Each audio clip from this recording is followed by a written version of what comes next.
Welcome back to my channel Medical with Nursing Officer, and today we will discuss about pyloric stenosis. So what is pyloric stenosis and what are the causes of pyloric stenosis? Symptoms क्या होते हैं, treatment क्या है, how can you manage with a child who is having pyloric stenosis? So all that things we are going to cover in this video, and I hope this video suits you well. And if you like the video, share and subscribe to my channel. Let's start the video. So first is what is pyloric stenosis?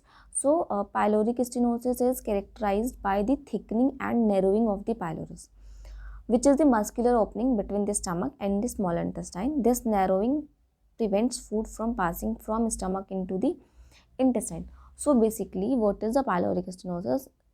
If you remember that the structure of digestive system, this is esophagus and this is stomach, and stomach के बाद यहाँ पे आता है pylorus part, जो कि बाद में इंटेस्टाइन के का फर्स्ट पार्ट जो ड्यूडेनम है उसको कनेक्ट करते हैं, एंड दिस पार्ट्स आगे जाता है वो स्मॉल इंटेस्टाइन है ना.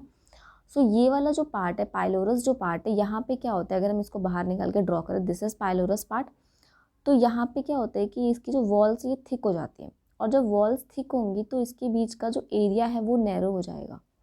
ठीक है, बेसिकली जो स्टेनोसिस वर्ड होता है, स्टेनोसिस वर्ड का मतलब होता है नैरो होना. सो पाइलोरिक स्टेनोसिस वर्ड का क्या मतलब हुआ कि जो पाइलोरस पार्ट है उसका नैरो हो जाना.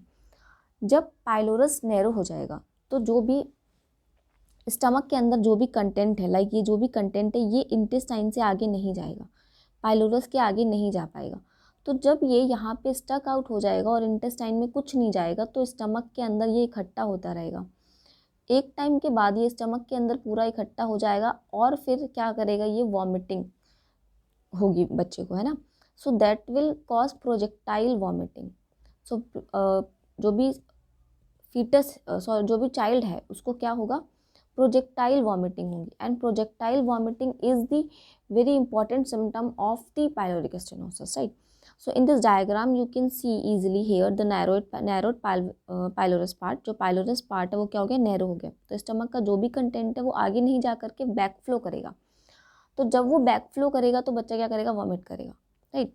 सो जो वॉमिटिंग होगी that will be projectile vomiting, मतलब एक साथ बहुत सारा कंटेंट फोर्सफुली बाहर आना, that is projectile vomiting. So this is all about the definition of pyloric stenosis. Next we will discuss about the causes. So first is genetic factor. So how a genetic factor, like if there is a chances कि अगर family में किसी को पहले pyloric stenosis रहा है, family में run कर रहा है पाइलोरिक स्टेनोसिस, तो आने वाला जो भी चाइल्ड है उसको भी पाइलोरिक स्टेनोसिस होने के चांसेस बढ़ जाते हैं. So this is the reason of genetic factor. Next is environmental factors. So कुछ एनवायरमेंटल फैक्टर्स ऐसे होते हैं जो कि इन्फ्लुएंस करते हैं बच्चे की कंडीशन को, राइट. जैसे कि चाइल्ड जो है उसकी हेल्थ स्टेटस कैसे होने वाली है, उसका ग्रोथ कैसा हो रहा है, उसकी डेवलपमेंट कैसे हो रही है जब वो यूट्रस के अंदर है. So all that things contribute to his health. So environmental factor ऐसे इसको अफेक्ट करते हैं. लाइक अगर प्रेगनेंसी में if someone is having smoking, alcohol लेना, ड्रग्स लेना, so that will cause to the fetus के हेल्थ पे, right. So this can also cause pyloric stenosis. Next is gender differences. So some studies tells, some research बताते हैं कि mail के अंदर pyloric stenosis होने के चांसेस बहुत ज़्यादा होते हैं एज़ कम्पेयर टू फीमेल. सो अगर बच्चा चाइल्ड जो भी चाइल्ड है वो मेल है तो उसके अंदर ज़्यादा चांसेस देखने को मिल सकते हैं पाइलोरिक स्टेनोसिस के. Next is developmental factor. So developmental factor का मतलब होता है कि अगर किसी का आफ्टर बर्थ क्या होता है कि किसी को कुछ प्रॉब्लम होने लग गया डाइजेस्टिव रिलेटेड, ठीक है. सो आफ्टर बर्थ अगर किसी बच्चे को कुछ डाइजेस्टिव प्रॉब्लम्स हो रही हैं तो वो आगे चल करके कभी पाइलोरिक स्टेनोसिस का फॉर्म ले सकते हैं, बिकॉज अगर इन्फ्लेमेशन होगी पाइलोरस में तो वहाँ पे वो नैरो कर देगा रास्ते को. So that will cause pyloric stenosis as well. Next is other associations, like कुछ जैसे कि मैंने पहले बोला स्मोकिंग है, मैटरनल हेल्थ सही नहीं होना है ना, मैटरनल एनवायरमेंटल फैक्टर सही नहीं होना, यूट्रस इंट्रा यूट्राइन फैक्टर है. सो ये सारे फैक्टर्स अफेक्ट करते हैं फीटस की हेल्थ पे, और जब फीटस की हेल्थ पे इफेक्ट करेंगे तो उसकी ओवरऑल हेल्थ को इफेक्ट करेंगे, and that can lead to the disease condition which is pyloric stenosis. So I hope आपको कॉजेस समझ आ गए होंगे. Next we will discuss about the symptoms. So symptoms के अंदर क्या है, first is the forceful vomiting. जो भी इन्फेंट है वो क्या करेगा, फोर्सफुल वॉमिटिंग करेगा, जिसको हम प्रोजेक्टाइल वॉमिटिंग भी बोलते हैं after feeding.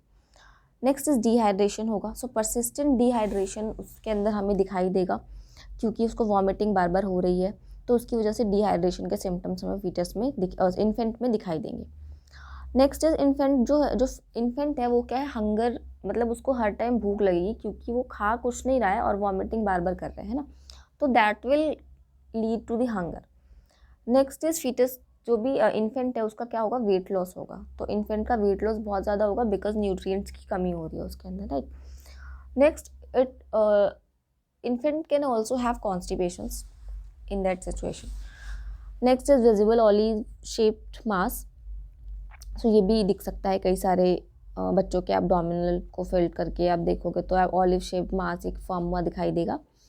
Next is irritability. So infant जो है ऑफकोर्स उन सब चीज़ों की वजह से इरिटेट होगा, क्योंकि उसको वॉमिटिंग बार बार हो रही है, डिहाइड्रेशन हो रहा है, हंगर हो रहा है, और वो कुछ भी खा रहा है तो उसको फिर से वॉमिटिंग हो रही है, राइट। तो इन सब चीज़ों की वजह से क्या होगा, फीटस जो इन्फेंट है वो इरिटेट होगा। सो this is about the pyloric stenosis, कि जो भी फीटस होगा और जो भी इन्फेंट होगा उसको अगर पायलोरिक स्टेनोसिस है तो उसका जो पायलोरस पार्ट है वो क्या हो जाएगा, नैरो हो जाएगा। और नैरो होने की वजह से क्या होगा कि जो भी स्टमक का कंटेंट है वो आगे नहीं जा पाएगा स्मॉल इंटेस्टाइन तक। तो क्योंकि वो स्मॉल इंटेस्टाइन तक नहीं जाएगा तो वो दोबारा से क्या करेगा, रीगर्जिटेट करेगा बच्चा, और रीगर्जिटेट करने की वजह से क्या होगा, उसको वॉमिटिंग होगी, राइट। तो वॉमिटिंग होने की वजह से उसका वेट लॉस होना, इरिटेट रहना, डिहाइड्रेटेड होना, है ना, ये सारी चीज़ों के सिम्टम्स हमें फीटस के अंदर दिखाई देंगे। So next we will discuss about the diagnosis of pyloric stenosis. So diagnosis के लिए सबसे पहले हम क्या करेंगे, मेडिकल हिस्ट्री कलेक्ट करेंगे।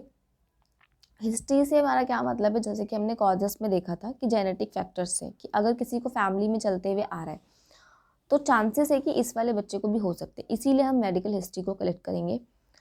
Next we will go for physical examination. Physical examination में हम उसको डिहाइड्रेटेड है क्या नहीं है, वेट लॉस है, वॉमिटिंग कैसा हो रहा है ना, ऑलिव शेप्ड मास प्रेजेंट है कि नहीं, एब्डोमेन को, ये सारी चीज़ें हम फिजिकल एग्जामिनेशन के अंदर हम ये सब चीज़ों को डिटेक्ट करने की कोशिश करते हैं।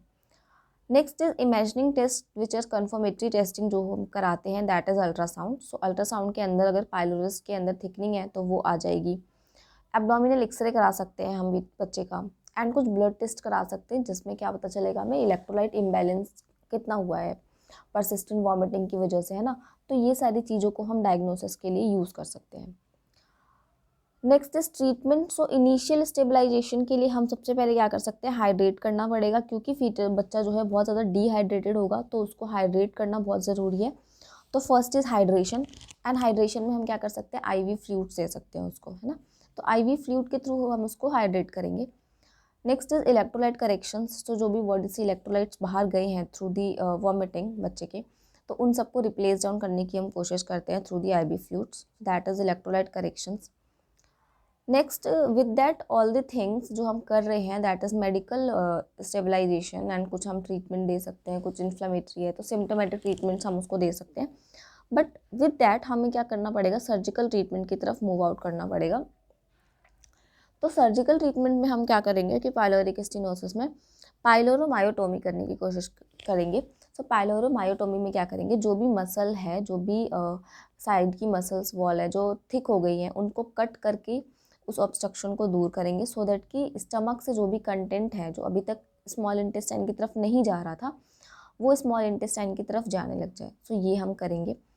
Next is post operative care में हम क्या कर सकते हैं, बच्चे की कंडीशन को कंटिन्यूस मॉनिटर करना है, उसके बाद फीडिंग को रिज्यूम कराना है जो कि रुक गई थी, है ना, तो उसको रिज्यूम कराना है, उसको ब्रेस्ट मिल्क की तरफ ट्रांसफ़र कराना है धीरे धीरे।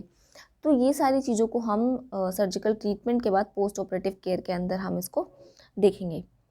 सो this is all about the pyloric stenosis. Pyloric stenosis एक और क्या है कि कंजेनिटल होता है बेसिकली ना, sometimes it is congenital and sometimes it is developmental factor के साथ भी ये हो जाता है।